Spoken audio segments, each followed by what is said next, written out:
ठाण्यात टेंभी नाका परिसरात शिंदेंच्या शिवसेनेच्या माजी नगरसेवकाच्या कार्यालयात हल्ला झाला। माजी नगरसेवक सुधीर कोकाटे यांच्या कार्यकर्त्यांवरती चॉपरने हल्ला करण्यात आला। सोहेल खानच्या साथीदारांनी शिवसैनिकावरती चाकू हल्ला केल्याचं समोर आलंय। काही दिवसांपूर्वी कोकाटेंच्या मुलानं सोहेल खानवरती हा हल्ला केला होता आणि शिवसैनिकांवर हल्ला करणारे फरार झालेत आणि ही संपूर्ण घटना सीसीटीव्हीत कैद झाली।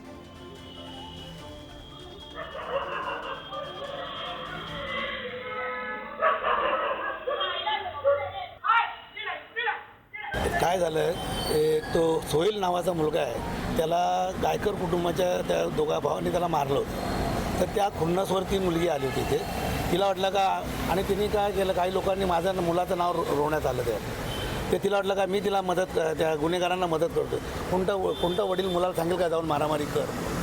त्या हिशोबाने ती आली आणि तिने तो हल्ला केलेला आहे माझ्या, आणि त्या मुलावर 19 गुन्हे आहेत आणि असं दुश्मनी माझी कोणाची आहे पण नाही आहे। पोलिसांनी तपास केला का, त्या आरोपीला पकडला? हा, पोलिसांनी ते तपास घेत आहेत, तो मिळत नाही, ती भेटत नाही, ती पुढे फरार आहे। इथे जो सुधीर कोकाटे कुठे आहे अशी त्या आपलींनी विचारणा केली आणि तिच्याबरोबर 3-4 कोणतरी